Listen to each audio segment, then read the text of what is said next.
Hello my dear students, welcome to our channel Rajesh Biology, and this is Rajesh MSc Zoology.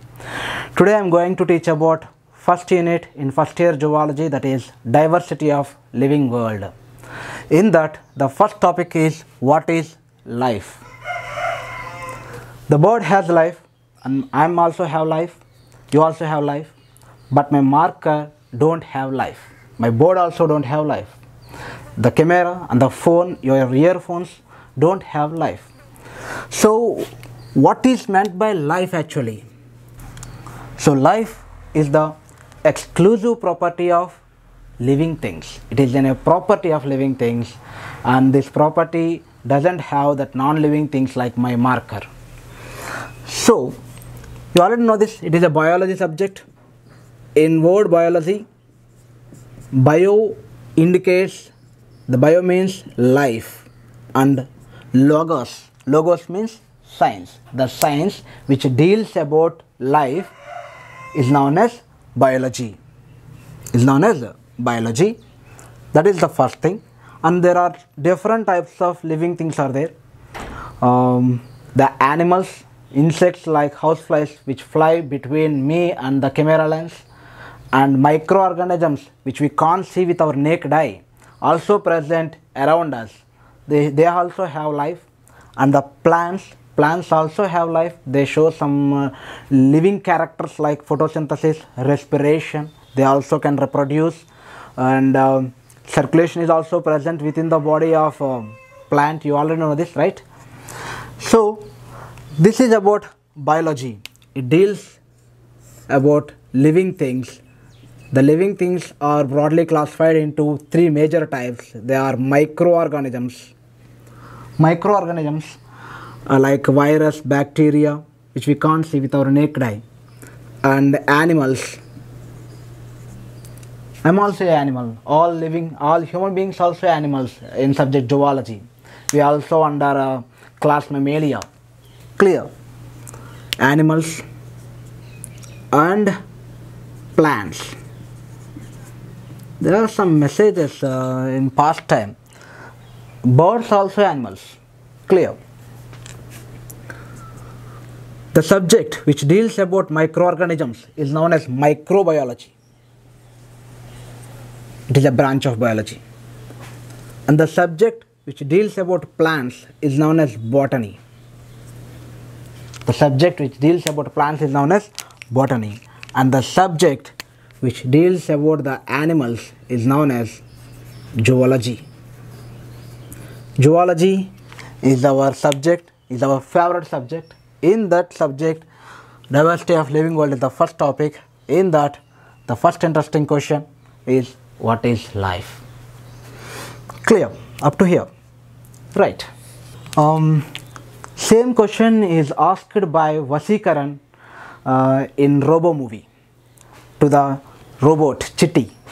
When Vasikaran asked as what is life, the Chitty robot draw a diagram like this. That is DNA. And this DNA is made by nucleotides. The DNA is made by nucleotides, and it is also known as genetic material. This genetic material is present within the cytoplasm. This is the fundamental character of life. This type of genetic material is not present in my marker, in my board, in my camera also. But this type of DNA material is present in all living things, from microorganisms to multicellular complete human being. So it is the character of life. Of course, it is very perfect definition for life as per the science, but it not deals with the emotions, right? So if anything have the genetic material within the protoplasm, that thing have life. This is the first thing. These 10 are the characters of life. First, cellular organization. From microorganisms to the multicellular organisms, all have some cellular organization. That means a cell. Single cellular animals are there, also there, and multicellular. In that multicellular animals, the body is made by number of cells. and all cells fused to form tissues, tissues form organs, okay. And each cell have protoplasm, and the protoplasm of a single cell is separated from the neighboring cell by a layer, and that layer is known as plasma membrane. Plasma membrane.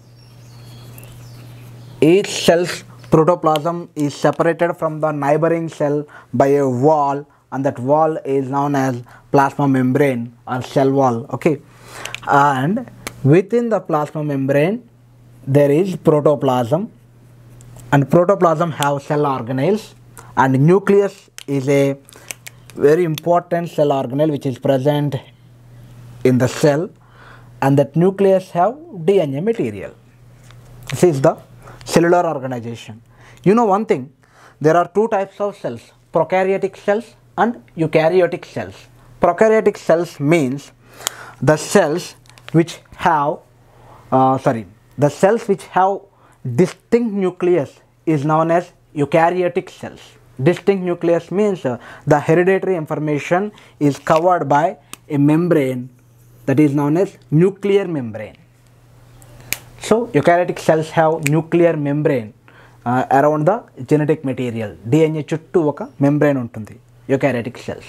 If that nuclear membrane is absent, the type of cells are known as prokaryotic cells. In prokaryotic cells there is no distinct nucleus. Within the cell the genetic material is present like this.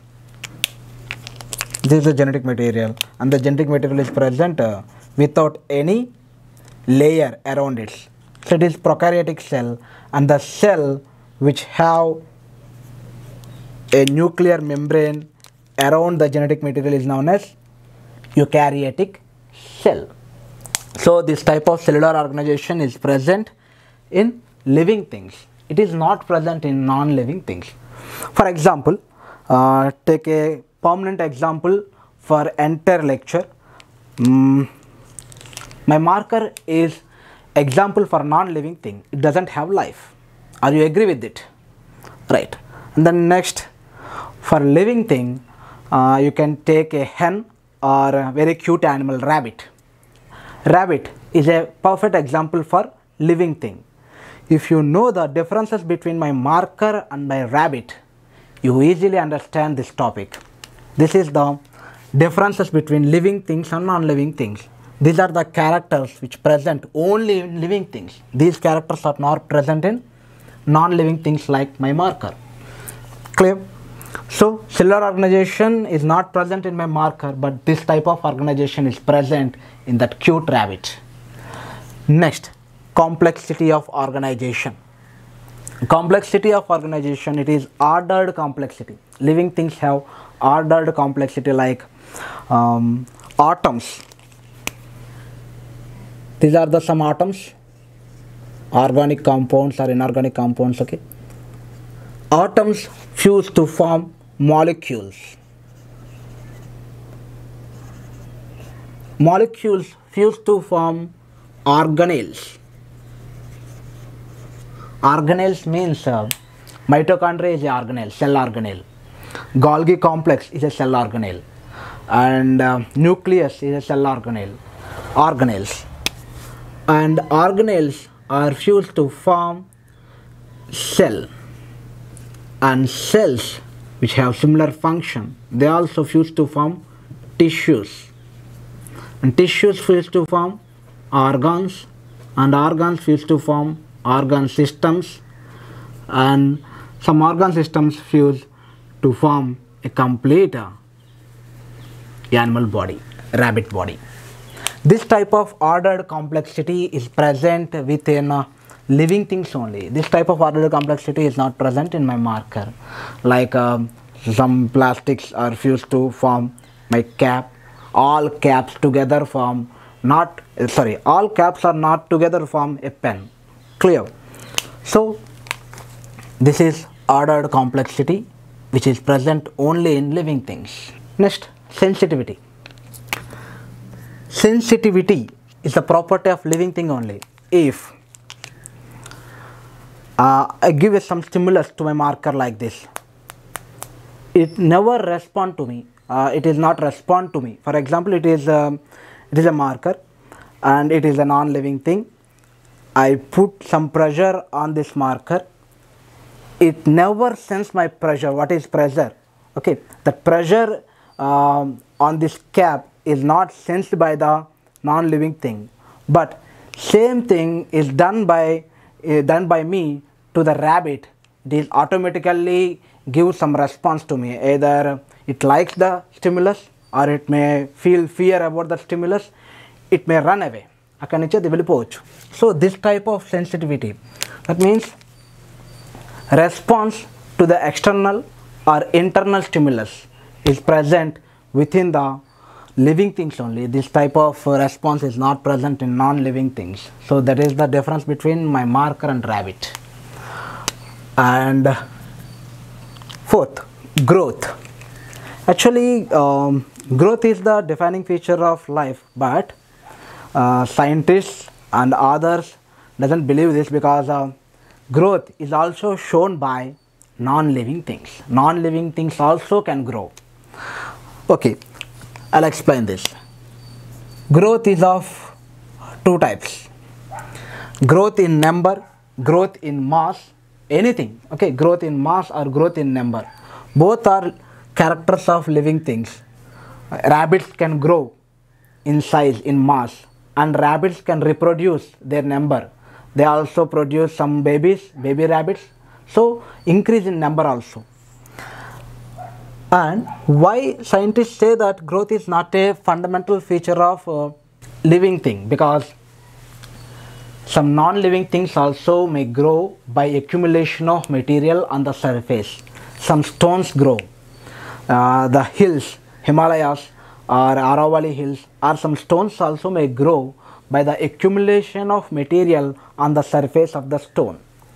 So it is also a growth.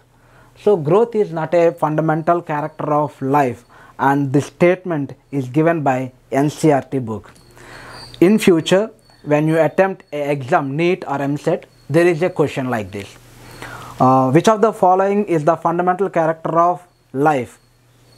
Okay, there are four options: growth and reproduction and sensitivity and some other things. Okay, all of the above. What you choose? If you choose all of the above, it is wrong. Okay, sensitivity is the right answer. Growth is not a fundamental feature of life according to NCERT textbook. And reproduction is also a fundamental, it is also not a fundamental feature of life. I'll explain later. So growth is of two types: growth in mass and growth in number. And there is a two more question. Why growth is not a fundamental character of life? Because accumulation of material on the surface, growth from outside is not a clear growth. It is not a correct growth. Growth from inside is the correct growth. And then next, metabolism. What is meant by metabolism? It is very important. Two more question. Metabolism means sum total of all the chemical reactions which occur in our body are known as metabolism. It includes the sum total of all the chemical reactions occurring in our body is known as metabolism. It includes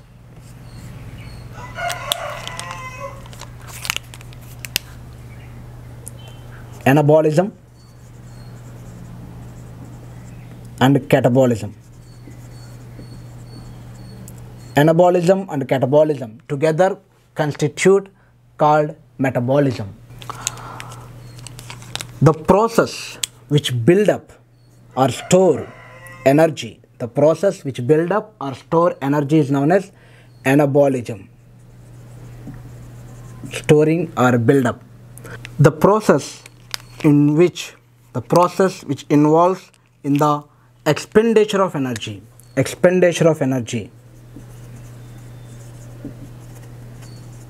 is known as catabolism. This type of anabolic and catabolic reactions together constitute called metabolism.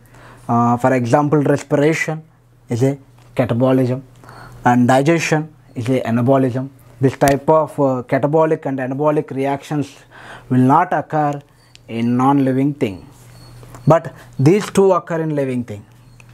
Next, reproduction. Reproduction is also a character of life. Every living thing want to reproduce their self and want to increase their number and continue their generations, right? So reproduction is not present in marker. The marker cannot produce another marker, but the rabbit can produce the baby rabbit. So reproduction is the character of life, fundamental feature of similarity within all living things, reproduction. But according to our NCERT, and it is also true, reproduction is not considered as a fundamental feature of life because some animals cannot reproduce, like mule.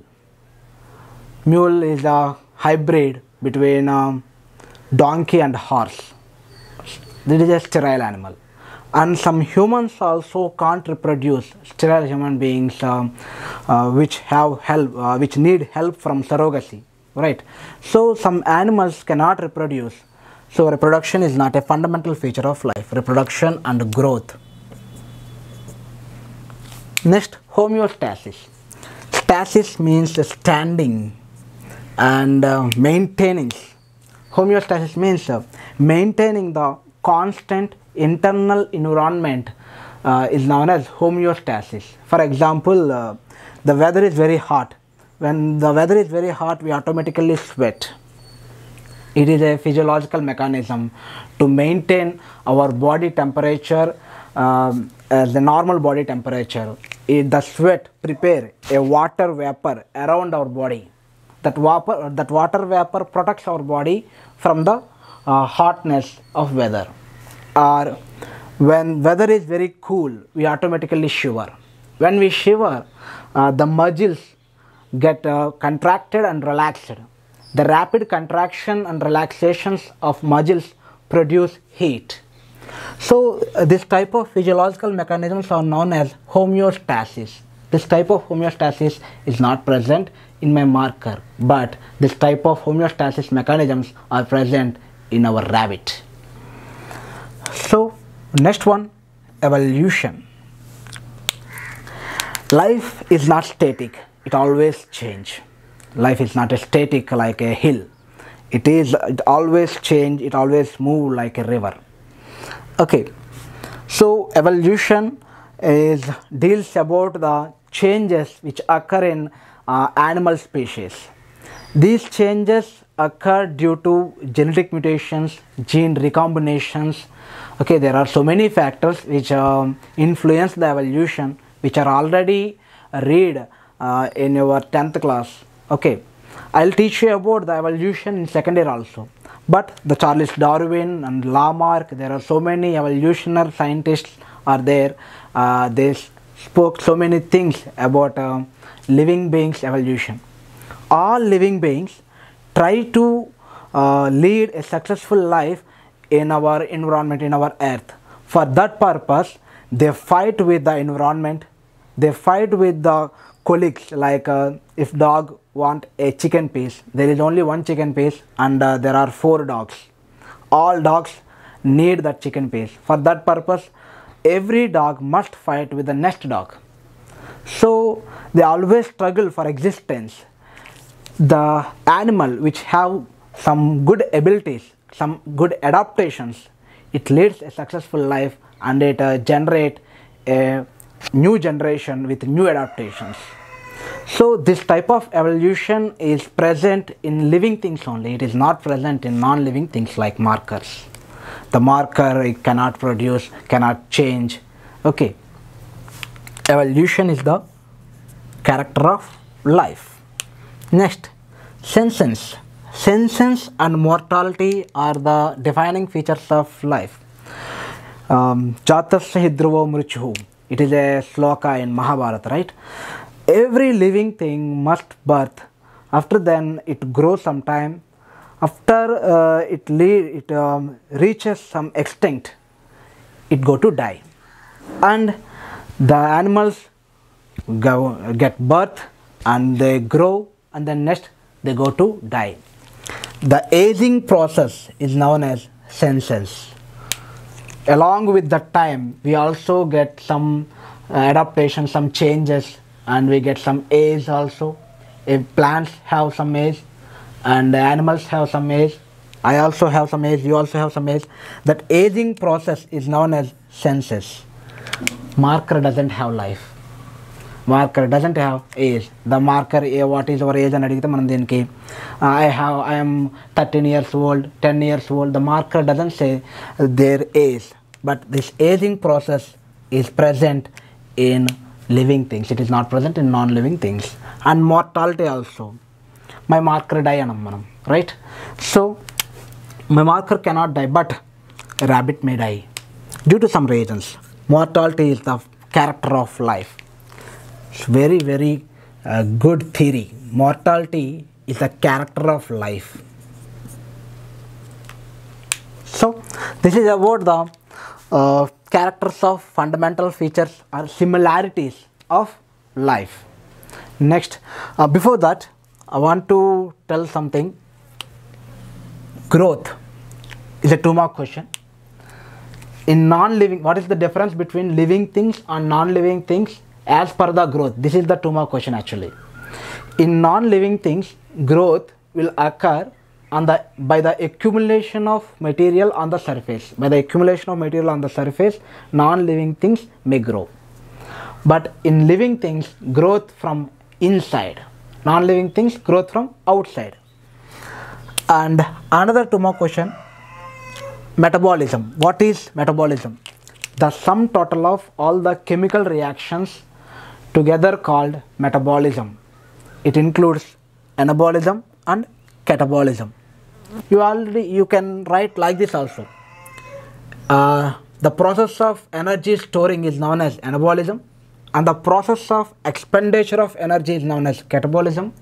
Both anabolism and catabolism together called metabolism. You can write any way. And then next, from reproduction. Very, very important. I forgot that. Biogenesis. It is a theory. Okay. What is biogenesis? Bio means life. Genesis means birth. Life comes from only life, but not from non-living things. This is the theory, biogenesis. Simple. There are 3 2-mark questions. I'll provide these questions in our Telegram group. So, thank you.